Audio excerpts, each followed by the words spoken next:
After much tribulation come the blessings. I am very excited to read this chapter with you and to talk about it because I am most passionate about the unexpected and the unwanted and the uncharted and the hard and the confusing and the times he is quiet and in the times that we don't hear him, see him, feel him. Those are the gems in life.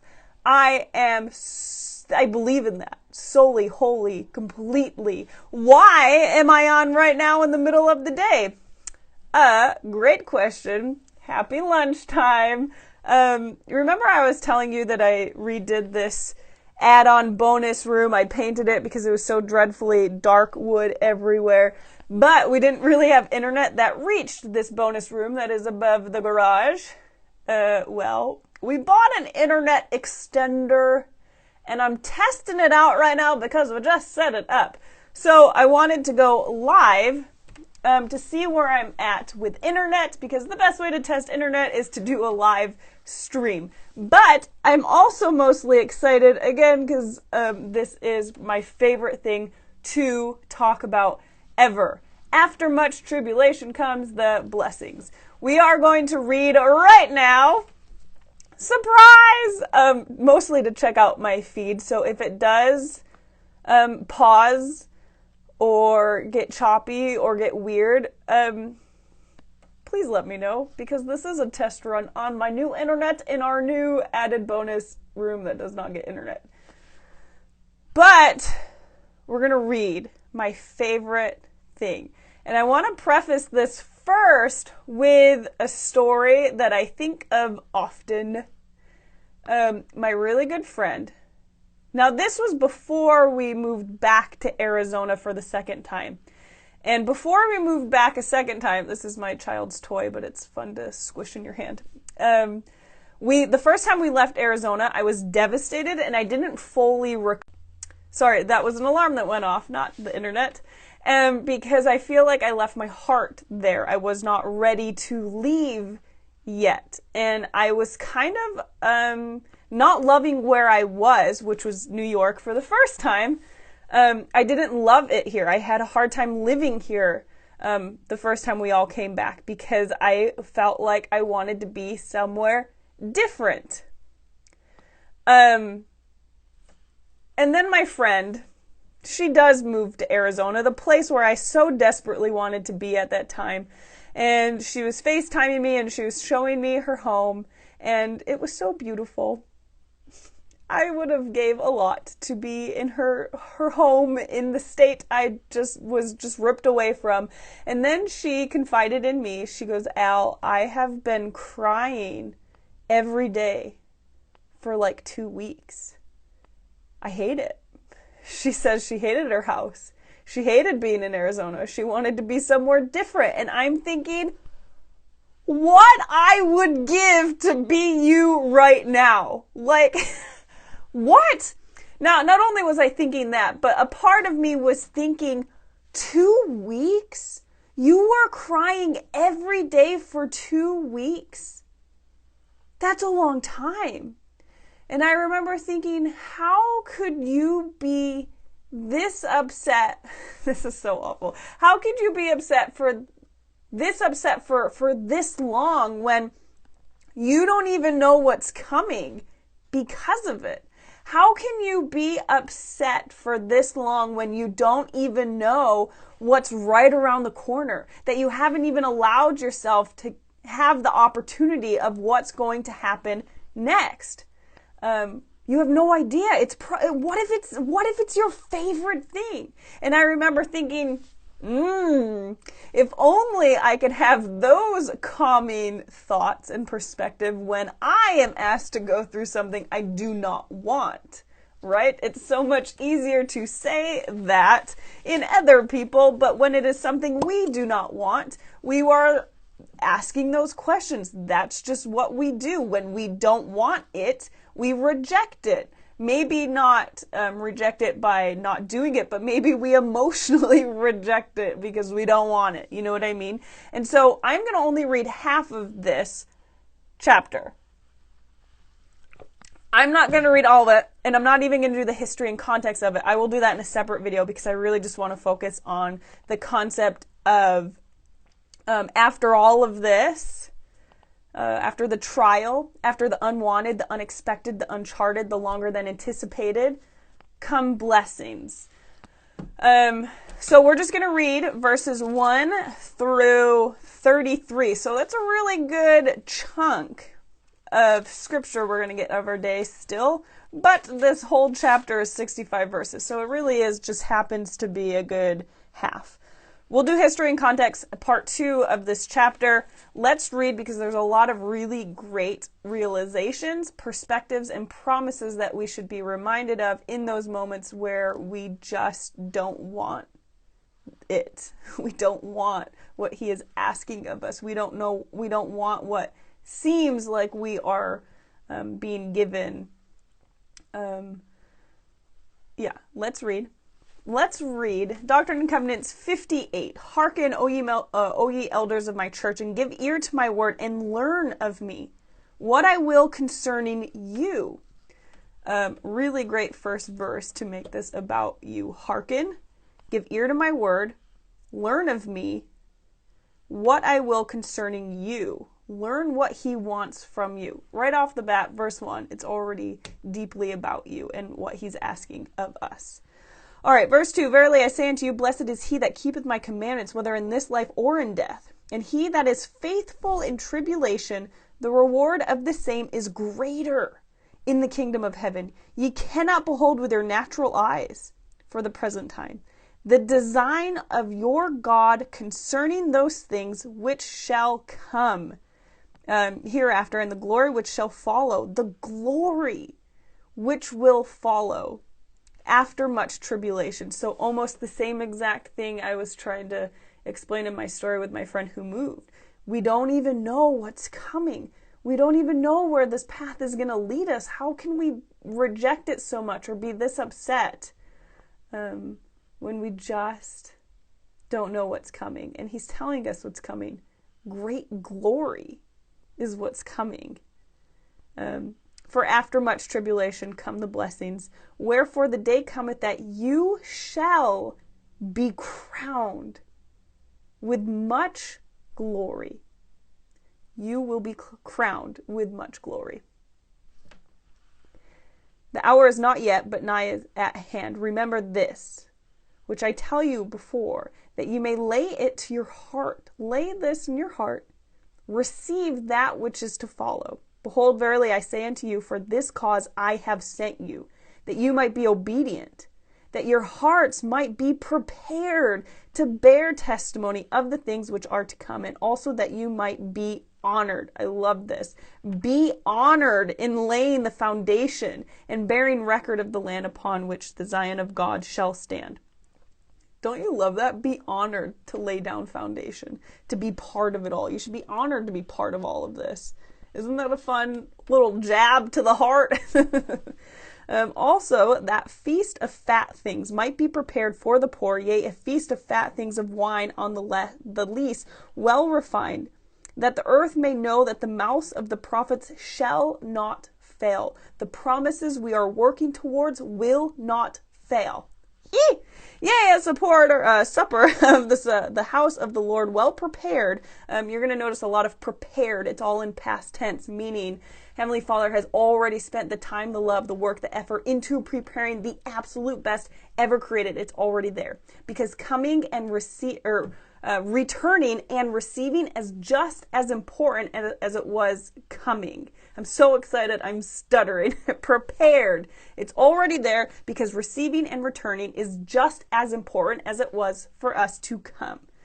All right. First, the rich and the learned, the wise and the noble. And after that cometh the day of my power. Then the poor, the lame, the blind, the deaf come into the marriage of the Lamb. Marriage of the Lamb. Don't you love that visual?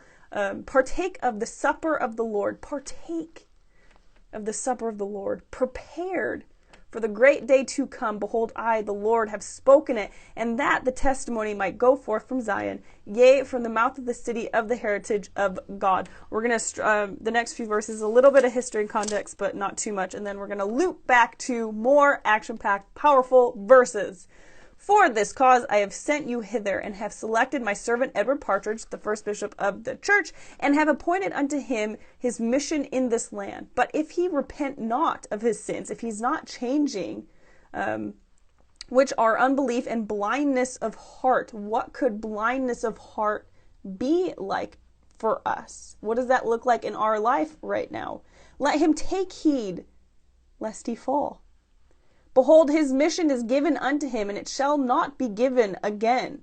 How many chances do we have for certain specific blessings? I don't know.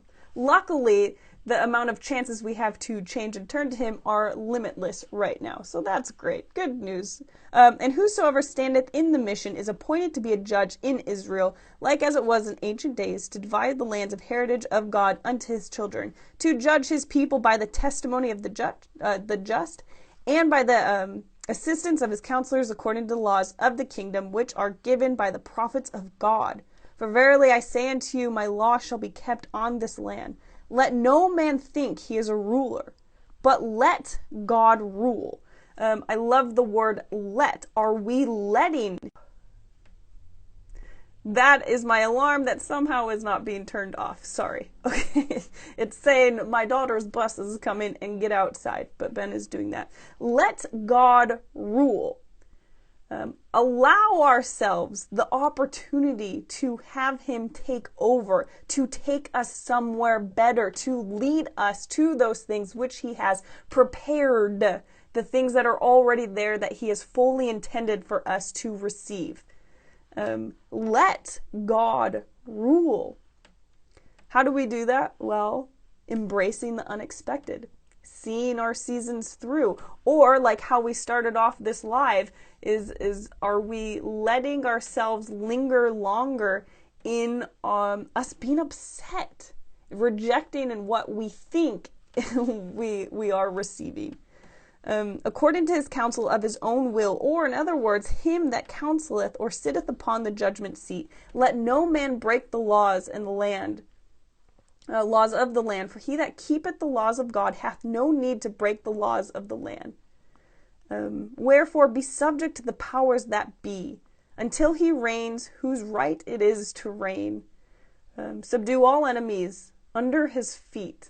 I like that visual so much. Behold, the laws which ye have received from my hand are the laws of the church, and in this light ye shall hold them forth. Behold, here is wisdom. We talked really in a lot of different ways. The here is wisdom just in the chapter previous. Great chapter yesterday was.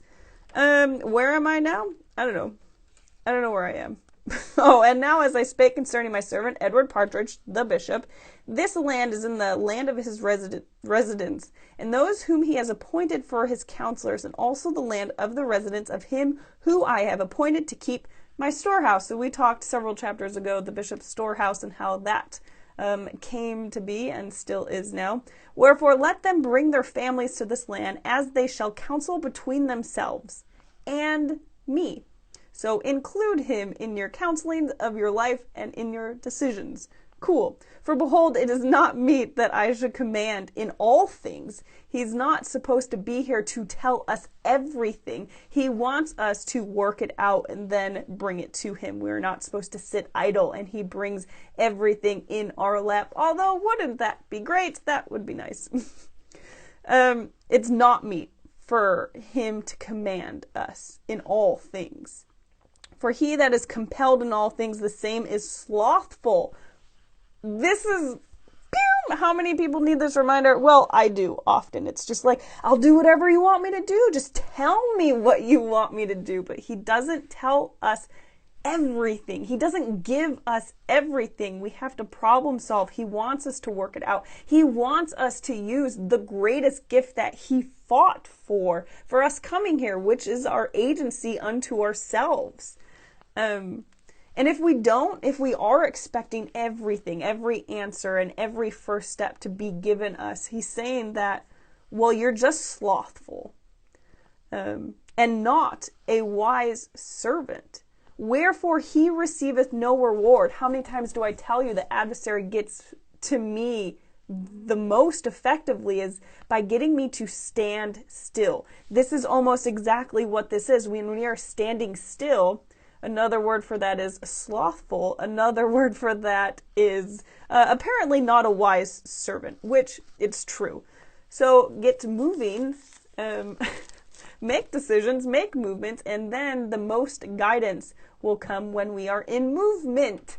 We talk about that all the time. He can move us and place us where he needs to be easier and more quickly when we are already in motion. All right. Verily I say, men should be anxiously engaged in a good cause, and do many things of their own free will, and bring to pass much righteousness, for the power is in them.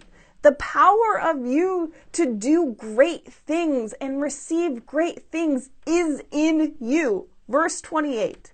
The power is in them. Wherefore, they are agents unto themselves. So are you choosing to use and access that power? That is a great question that only we can answer for ourselves. And inasmuch as men do good, they shall in no wise lose the reward. But he that doeth not anything, until he is commanded, which I fall victim to almost daily, and receiveth the commandment with doubtful heart, keepeth it with slothfulness, the same is damned. Want. Who am I that made man, saith the Lord, that will hold him guiltless, that obeys not my commandments? Who am I, saith the Lord, that have promised and have not fulfilled? I command and men obey not, and I revoke. So we saw that in the two chapters previous. And they receive not the blessing. I revoke, and they receive not the blessing. Then they shall say in their hearts, this is not the work of the Lord, for his promises are not fulfilled. But woe unto such, for the reward lurketh beneath and not from above. What was I just going to say? I don't know. Here's how anyway, do we need to make a full circle to the point that I started out with? Maybe not. The times where I have wondered where he is. The times where I've yelled at him because I am not getting what I am pleading for. All of the times I've yelled at him, wondering if he really is there and if he really does care about me. Every single one of those moments has led me to my favorite things. The best things. That is a reality that has came to pass 100% of the time. So after much tribulation come the blessings. Why? Well, probably because on our way to those blessings, that's just what happens. It's the path. It's the path that is taking you there. So are we going to sit idle, complaining about how things are not how we wanted? Or are we going to stay in movement with great glory and great power that is within us to those better things that are already prepared, waiting for us, because that was part of it all to begin with? You know what I mean? Here's how I underlined it. Although now that I read it out loud, there's more that I should have underlined and will after. So this is not all-inclusive underlining, but it's a good start of how I marked it. Hearken, give ear to my word. Learn of me and what I will concerning you. What does he want from me? I don't know. Maybe I should hearken, learn, and give ear to that. Faithful in tribulation, greater reward in kingdom of heaven. You cannot behold with your natural eyes. Our brain and our entire being likes to go to logic first. And when things don't make logical sense, we can't process it, we reject it. But the Spirit is obviously not always logical, it's spiritual. So you are not beholding with your natural eyes the design of your God concerning these things, which shall come, the glory which will follow. For after much tribulation come the blessings. You shall be crowned with much glory. Be prepared. Bear testimony. Be honored in laying down the foundation. I got to work on that alarm. Shall not fail. Prepared. No man think he is a ruler, but let God rule. Slothful equals not wise servant. Receiveth no reward. Be anxiously engaged. Power is in them. Agents unto themselves. I command men obey not. How am I doing? Obviously ending on verse 33, which is me. It's me when we are not receiving what we want, we say his promises are not fulfilled. And yet how often do we look inwardly before inaccurately placing blame on him? Well, where are my efforts? Where is my perspective? Where is my end of the deal? God, he always keeps his promises. He always keeps his end of things. Are we, or do we need to do some adjustments? Or are we falling victim to that slothfulness where we are waiting for him to give us something more or something different? It's really a great chapter that I need to read more often to give my own self a kick in the pants. Yes, Doctrine and Covenants 58. We will do part 2 tomorrow. Is it going to feel weird not coming to you tonight? Yes, it will. But it looks like, other than my alarm for Gracie's bus going off 3 times, that the internet worked.